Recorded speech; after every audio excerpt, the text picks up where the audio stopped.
I finally have Fennec Shand! Hey guys, me host Superstar, thank you very much for tuning in. Look what I got! It's Fennec Shand.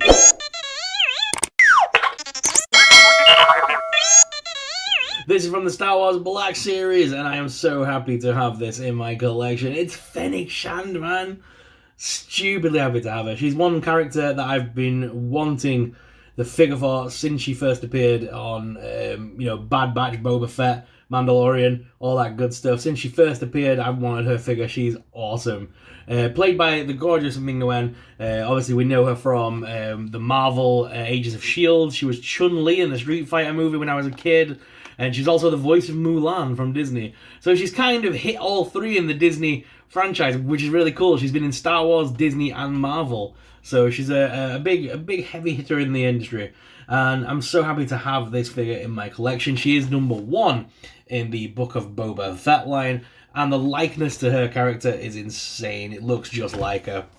So without further ado, guys, let's go ahead and bust her out of this box and take a closer look at this awesome looking figure. As I say, this has been my hotly anticipated figure since she was announced. I've also got her on order for her TVC figure. That came into stock at a lot of retailers recently, so I've grabbed that. Can't wait to get that in hand. And I'm currently waiting on Ahsoka Tano's TVC as well from The Mandalorian. Alright, so we've got the helmet, we got the gun, which has got a nice strap on it. Oh, the figure itself is nice. Alright. And of course, now we've got her out and all the pieces out, we no longer need this box. Yeet! Alright guys, let's go ahead and take a close look at this awesome figure. Alright guys, here she is out of the packaging, looking absolutely gorgeous. I love this figure so much. The likeness to Ming-Na Wen is insane. Look at that. That's the best likeness on a figure I've seen in a long time. They even got the scar line right on her face, which is amazing. Love the little piece of hair coming down, and then the big long braid at the back. Very cool. They've captured the costuming perfectly, right down to all the little details, the buckles and clasps and things with the little orange buttons on. Love the skirt piece at the back here that runs all the way around. The orange bands around the hand and legs are done perfectly, painted well as well. Little orange shoulder pad sort of thing. Yeah, perfect. Looking at the articulation then, so the head is on a ball joint. So it's blurry as hell there we go. So you can make it look up and down, left and right and pivot. We can move the arms to the side here and also rotate. Did the click up? Yeah, there we go. That's fully rotated. Then we've got the elbow hinge here, which bends back, and hands are on a ball joint. There is a nice waist swivel here. Nice waist joint there. Legs lift out to the side. Obviously stopped by the skirt piece, but she does have top thigh cut from the looks of that. Yeah, top thigh cut, single hinge knees that also rotate. No further boot cut, but the feet are on rocker and pivot with peg holes, should you wish to use a display base. Not that you're going to need to. So all in all, beautiful figure. Really like the way she looks. Okay, there's nowhere on the back to store the gun, so she does come with the strap. So you can strap her up with the gun to have that on the back. Obviously that strap is then going to be a bit of a pain when you're trying to use the thing. It doesn't clip off. I wish there was I wish they'd have made the gun separate with the clips that came off, because obviously when she uses the gun in the program, this giant strap isn't in the way. You know what I mean? So that's going to be a pain for pictures and things, because it just doesn't. A strap wouldn't sit like that. It defies the laws of gravity. So that's my one gripe. But for having it on her body displayed, it's going to look fine.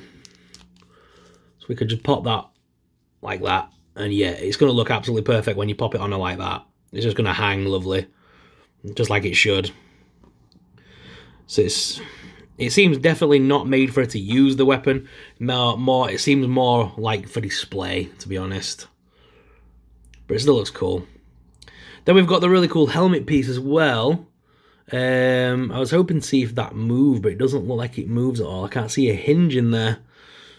I was hoping this piece was going to lift up and down, because I know in the program she could lift the visors.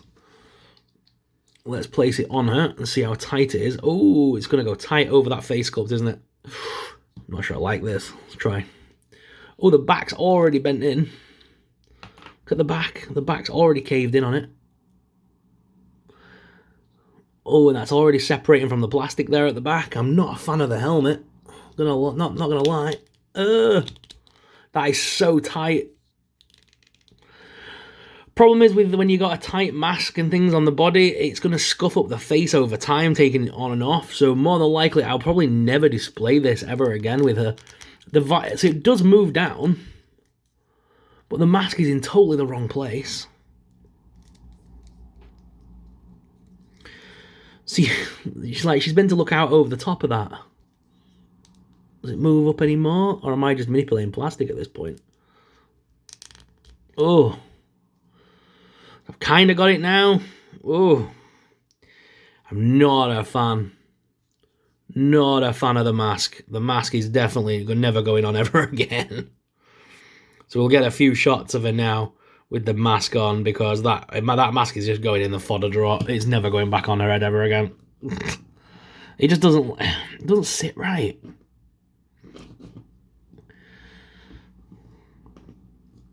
So there she is with the mask on. And while she's got her mask on, we may as well bring Boba to the party and leave his mask on for that shot as well. Because, yeah, both of them look cool like that. Admittedly, she does look cool. I've now managed... It does look alright. Now I can see her eyes. But I don't think I'll be keeping that on when I've got her on display. I think I want her stood next to Boba, maskless, I think. Eventually, I would like to make a diorama of the chair so I can have her sat on the arm of the chair with the blue bottle. And sort of have that as my, like a diorama piece. So I'm going to go ahead and take that mask back off. And like I say, it is very tight. I don't want to scuff up this face, because they've done a great job at the face. And I have had masks in the past that do destroy the faces. So, yeah. Oops. Both of them do look really cool. So I'm glad now that my Boba has his Fennec Shand to stand with him, because they were such a cool sort of unit together on TV. I just can't wait for Kirstan to come now so I can have him stood with them as well. I do hope we see more characters from the Book of Boba Fett very soon. I know a lot of people aren't a fan of Book of Boba Fett, but I liked it, I'm not going to lie. I really liked it, and I liked Fennec Shand's character, and I just can't wait to see where they go with it more. But guys, what are your thoughts? Let us know in the comments down below. So guys, have you got the Fennec Shand figure? Is it going to be one that you're going to pick up for your collection? I'd love to know your thoughts and theories. And were you a fan of Book of Boba Fett, or were you not into it? Let me know. And thank you all very much for watching. If you're new around here, please make sure you hit that like and subscribe button, and I'll see you in the next video. But until then, may the Force be with you. Bye!